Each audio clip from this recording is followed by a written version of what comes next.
Yep. Right. Alrighty. So get your beers, everyone. Welcome back to Ruckus Rugby, Episode 2, Super Rugby, Quarterfinals 2019 review of what happened over the weekend. Some very interesting results and good games that were actually a joy to watch.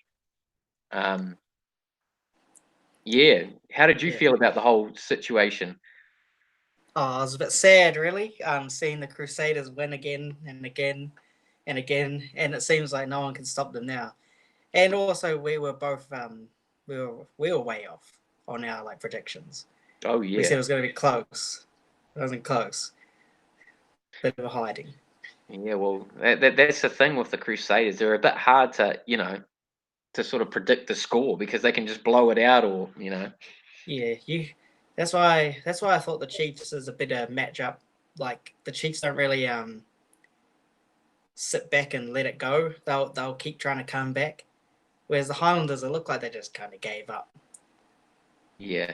It's so Oh, wait. it with the Chiefs, sorry, it's sort of like the Crusaders are more sort of drilled and they know their plays really well, like what they're gonna Yeah, do. The Chiefs sort of like throwing it around and trying to create something more yeah, yeah, and more willing to do that. So yeah. yeah. Anyway, we'll jump straight into the first game. We'll review, which is the one we're just talking about, Crusaders v the Highlanders at the great stadium named Orange Theory Stadium. Damn, I love that name. You just don't know what it's all about. Maybe they renamed it because of the whole mosque attack thing. I don't know. Yeah, but it wasn't called Crusader Stadium. Yeah, I know. Yeah. Okay, whatever. They Hey, but they have brought the horses back. So yeah, I was reading that today. So that's cool. Brings back the yeah, whole thing. yeah. Alrighty. So Well, what happened in that game? So the Crusaders really, um, they just had control of the game just from the get go, is what I found. oh yeah. Oh, I thought that it was quite even until that yellow card. Like it seemed like the Highlanders could have a chance. It did seem like a shaky, like they were just holding on. Yeah, but once that Mm. yellow card came, it's like they just got their confidence shattered. Yeah, that's kind of when the tide really went away from the Highlanders at that point. After that, Yeah, yeah, that yellow card, yeah, they were there or thereabouts when they came out at in the second half. They really came out with more intensity, is what I found, and then yeah. yeah. I think they're just so scared of Severis. They focused a lot of time on him, containing him, because he did only had 3 carries, didn't get any tries, not much meters either.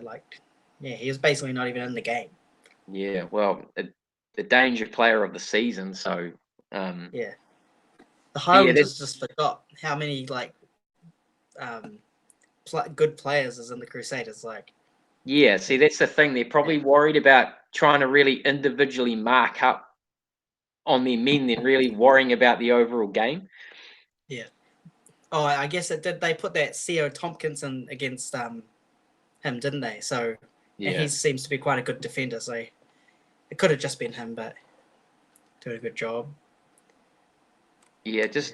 Yeah, Just little things that the Highlanders did just uh, yeah, just really that whole yellow card just set them back a bit, and then they yeah. didn't really know from there. And then it was And, the old and once again, they left out Marty Banks.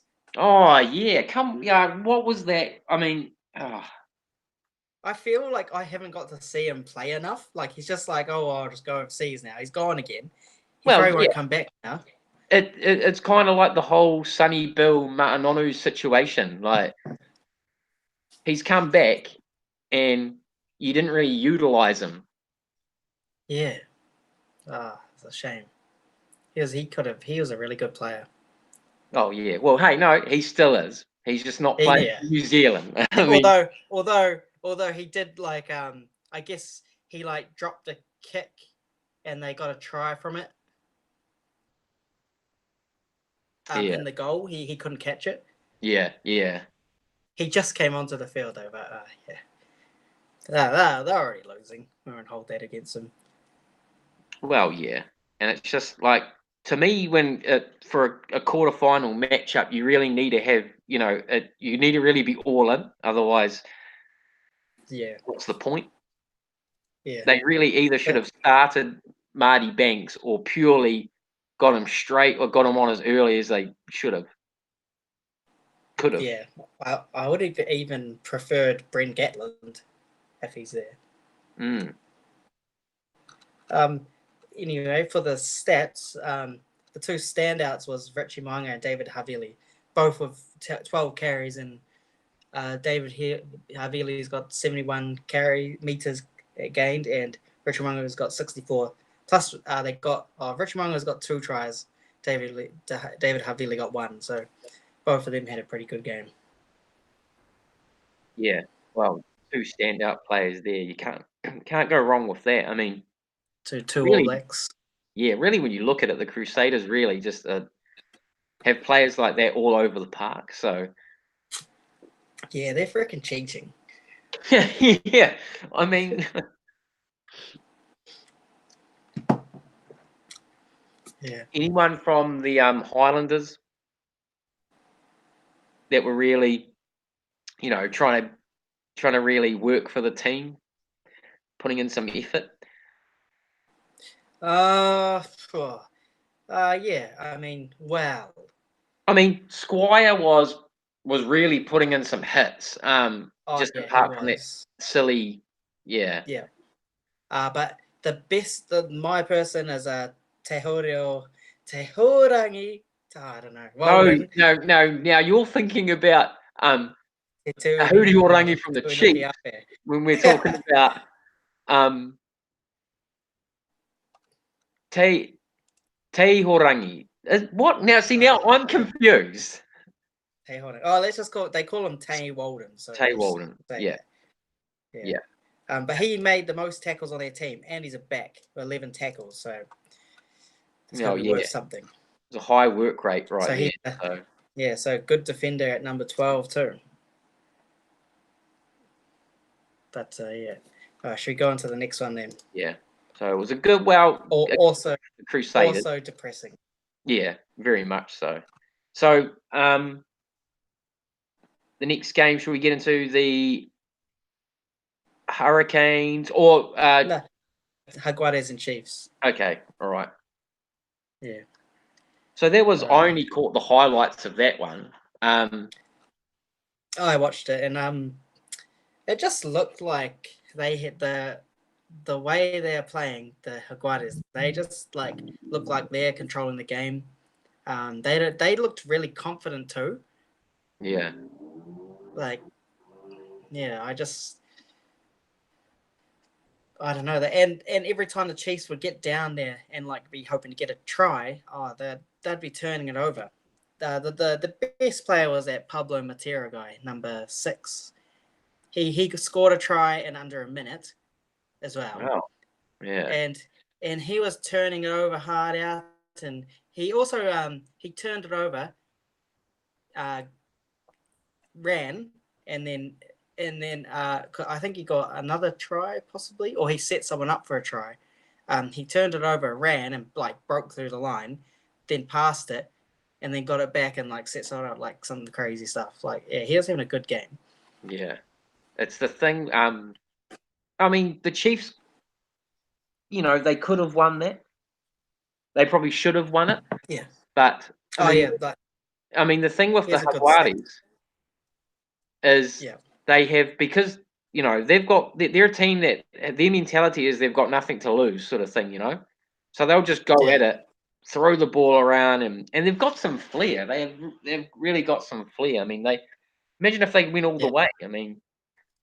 When Argentina first joined the Rugby Championship, you could see they're trying to offload it harder and play at speed.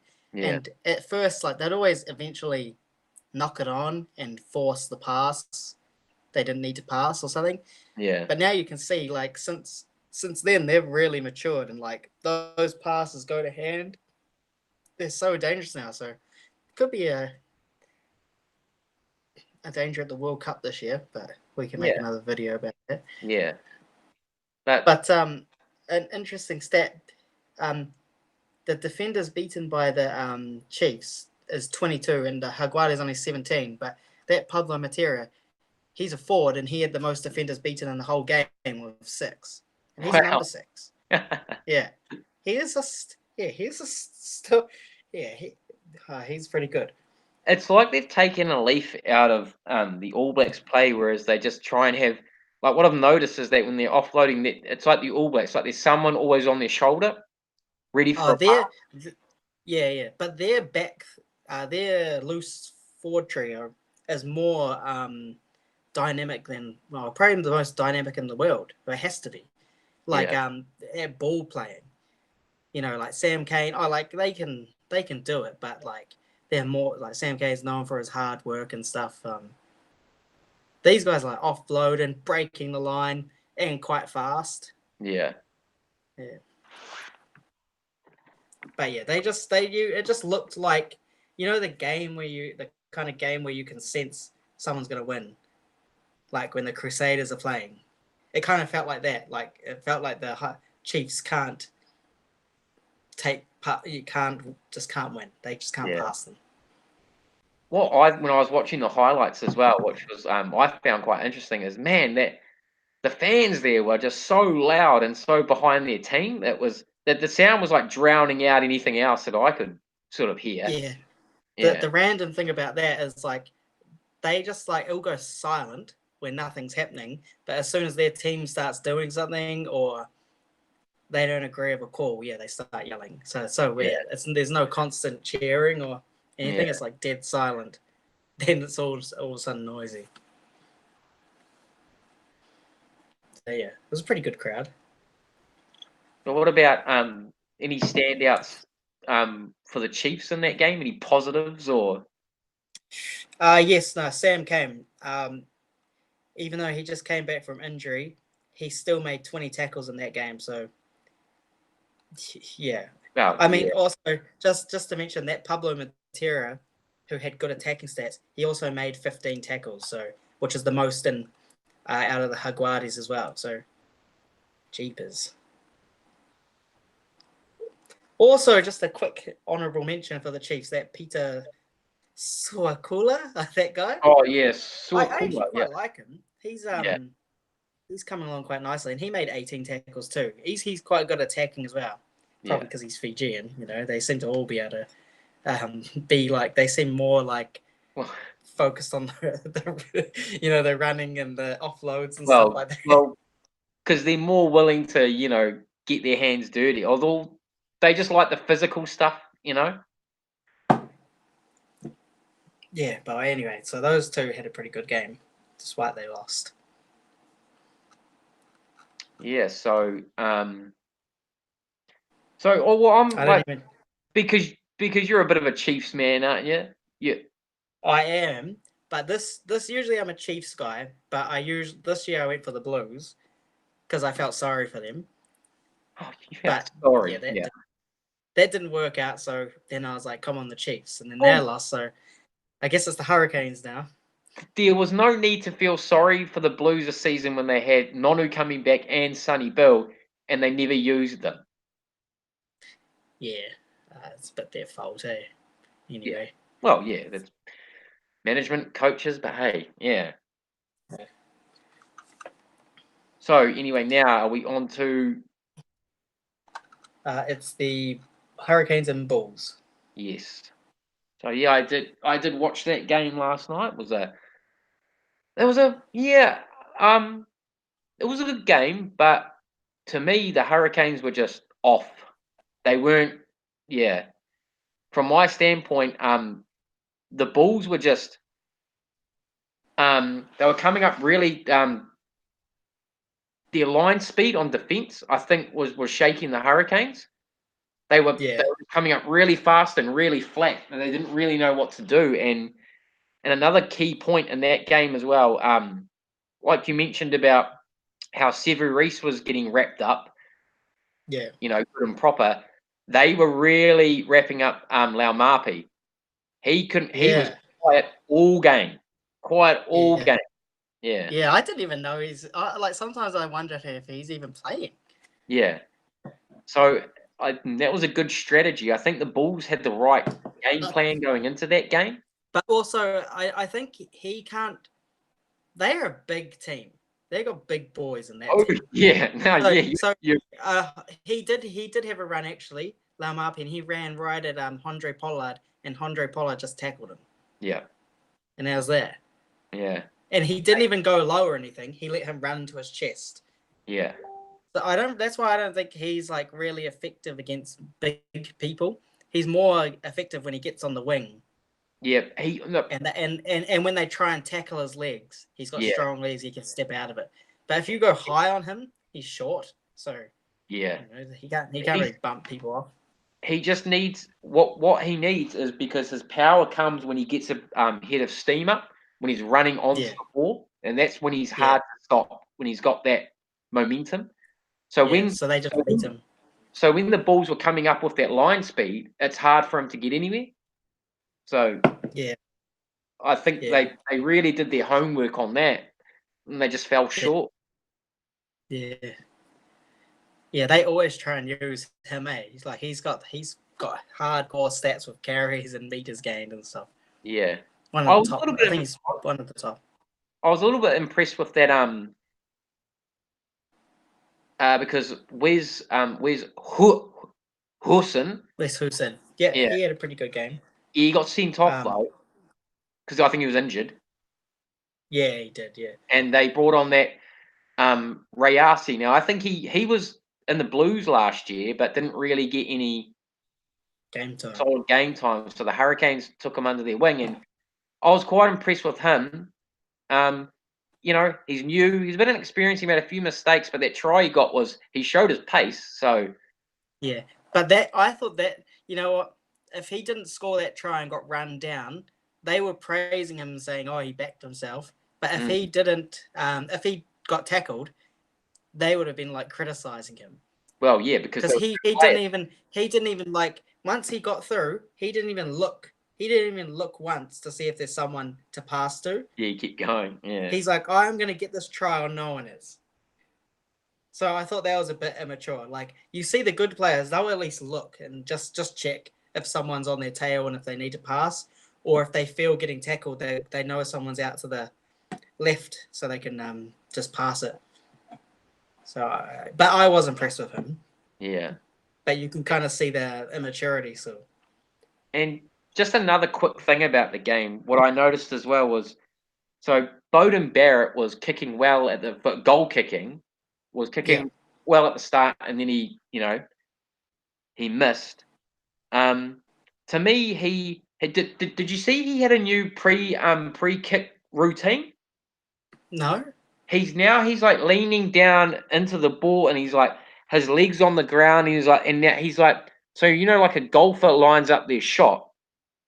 And they'll get right behind the ball and they'll visualize where they want that ball to go. And they'll mark out a spot in their head up the fairway where they want it to go. So he was doing that. And I noticed that's probably Carlos Spencer's influence, because when he was taking the kicks, Carlos Spencer was right there behind him, watching him. And he was successful with his first two kicks. But now, and then he lost his way. And so next time he'll be like, he'll score a try under the post, but then he'll walk to the sideline and dot it down. Maybe. Who knows? He's not that cavalier, mate. He's not that cavalier. Only Carlos Spencer can do something like that. But and then kick it. Yeah. But and it just showed the contrast between him and So in Beauden Barrett's routine, he looked like he's just overthinking things. Yeah. And I think that's what's hampering him. But when you see Andre Pollard, it's like, to him, it's just complete natural. Yeah. When he stands up at the ball, it's like it's normal. It's a normal feeling for him. Yeah. I mean, he's a world-class player, and it just showed, like, yeah, he had no problems goal kicking. Nah, yeah, he's quite good at goal kicking. I mean, I think South Africa always has someone that's pretty good. My opinion is that they should just get Geordie Barrett, because when Geordie Barrett took over the kicking, his kicks were booming. Did you see how, he's got a big boot on him? Oh yeah, but I think the All Blacks, they, for the interest of they say, how they say, we don't say anything to them. Yeah. We don't tell the Hurricanes or whatever to do, but they must want him to kick to get. He has to do it because he's got to get better. Yeah. So if you let Geordie Barrett do it, then he has to be in the All Blacks starting lineup. Yeah.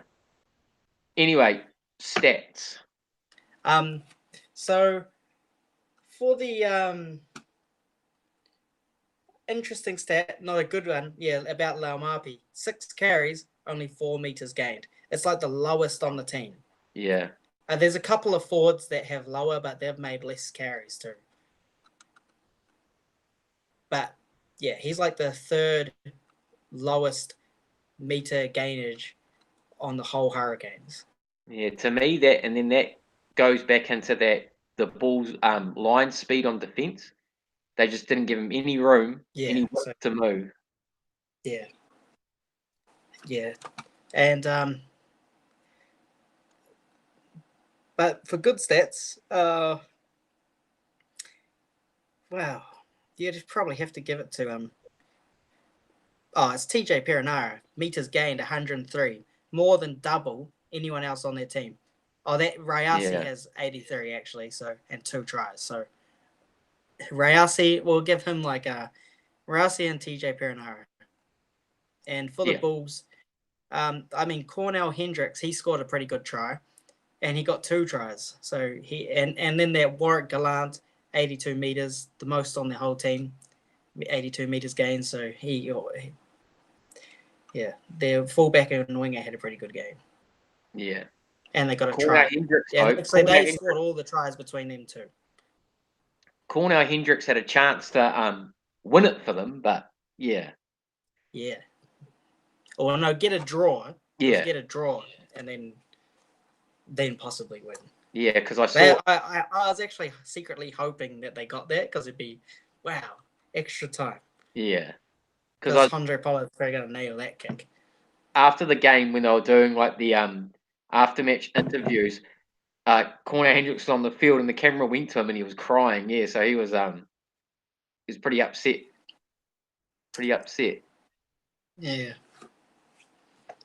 All right. Should we move on to the last one then? Yep. Okay. So we've got the Sharks and the Brumbies. Did you think the Brumbies were gonna win? Yeah. I didn't think they were gonna win in the fashion that they did. Yeah. Because they have been just doing like that Falau Fainga guy has got like I think behind Severis the most tries in the competition, or one of the top. From like my line out mauls basically. But this time they were Tom Banks was getting involved, 124 meters gained. So 12 carries. He was he didn't score a try, but he's got he would have contributed to quite a few of those tries that they got. Yeah. He did get one pass out to Henry Spate and he scored a try. So, but if we're talking about players, the player was Pete Samu. 2 tries, 1 try under 1 minute, 74 meters. He's a forward. Yeah. Yeah. That's a standout player right there. Yeah. So why did he leave the Crusaders? Because he's on the bench, eh? Yeah, well, I'm guessing so he got an offer and then he probably got, getting more game time, so. Yeah. And also Tony Pulu joined them as well, so 2 New Zealanders just jumped in their team. Yeah.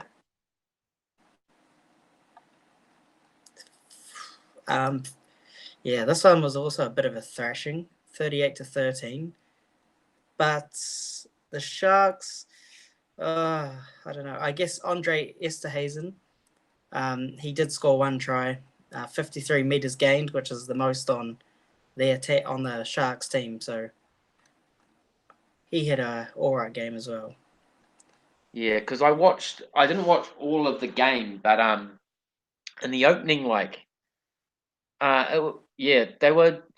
they just couldn't, they couldn't just gel together properly. I don't think so. It looked like they didn't want to be there. That's what I felt like. Especially Pete Samu's try. He just ran through the ruck, like outside the ruck area, and then just got a try. Like he got like one, and the next one, I think he was on the wing, and Rory Arnold gave him the last pass. It's like, hey, you should be able to defend this. Yeah. So yeah, nothing really to say about that one. They just got it. They just cracked them. That's it. Well, so overall, so what's the finals now? So it would be Crusaders Hurricanes. Yep, at Orange Theory. Jaguares and Brumbies. So the Brumbies have to go to Argentina. Oh, do they? I thought it was at No, because they got more points. Because they're both the top of their table, but Jaguares got more points. Yeah. Just a quick thing. The real finals next week. The real final. Hurricanes versus Highlanders. Hurricanes versus Crusaders, sorry. Yeah.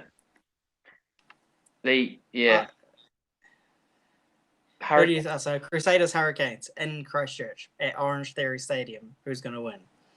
Well, who's going to win? So if you're telling me who's going to win, I think the Crusaders will win, but I want the Hurricanes to pull it out of the bag. Yeah. They can do it. They've got the ability. They cannot have another game like they had against the Highland. I mean, against the Bulls. No. Even though they won, but they're going to have to get something special.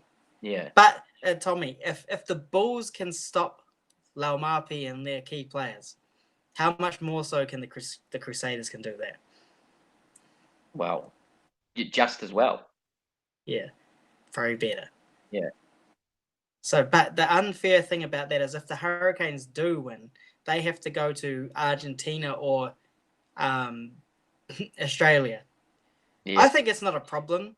You know, New Zealand teams don't really care about going. Like, no one goes to face the Brumbies and goes, "Oh, this is such a difficult place to play." Or they might say it, but really they go there and thrash them most of the time. Yeah.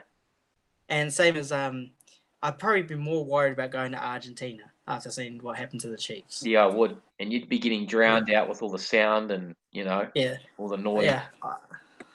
I guess I don't really mind who wins now because if the Crusaders win, then I think that they've got the whole competition because the other two teams have to come here. But the Hurricanes pretty bit risky. They have to go overseas. They don't have a problem traveling, but still. Yeah. It's going to be interesting to see. I mean, yeah. Well, the Crusaders will come out as their usual selves, and yeah. Yeah, I think they're going to win. Unfortunately, I don't think the Crusaders, the Hurricanes can beat them. Well, I'm backing the Hurricanes, no matter what. Yeah, me too. But yeah, they got an unfair team. The Crusaders. It's obviously going to be the most exciting game of the semis. So. Oh yeah. Well, we might. Yeah. Who knows? I mean, Jaguares, mate. It's Who Brumbies knows? Or Who knows? Yeah. Brumbies or Jaguares? Well, for me, I'd go off. Well, the Brumbies, but I don't know. I think the Jaguares. It's Argentina. Yeah, I think they're going to pull off an upset. So. I can't see it. The way if the Jaguares play like they did against the Chiefs, I think they're going to win. I think the Sharks were just really weak. They just came and didn't really want to play. They weren't. They were never in it. They looked lackluster. They were just lackluster. Yeah. The Chiefs were actually they weren't bad or anything. They made mistakes, but they weren't bad because it was only conceded 2 tries and it's not much and. It was a tight game. Well, the Sharks might have ate some dodgy food or something, and could have. They might have got food poisoning. Yeah. No. We'll see. Yeah. Well, so that was a good wrap up of the quarterfinals as we look towards who will be eventually crowned the champions. It may look like history will repeat itself, but we'll get to see him breakdance. Oh yes, well, why can't the One Hurricanes high. have a coach like that? Yeah. Oh, maybe they could get Carlos Spencer, I don't know, to do something. Who knows? Nah, he might. Who knows? Well, anyway, the viewers out there, thanks for watching, and we will see you again after the semis. All right. See you. See you later.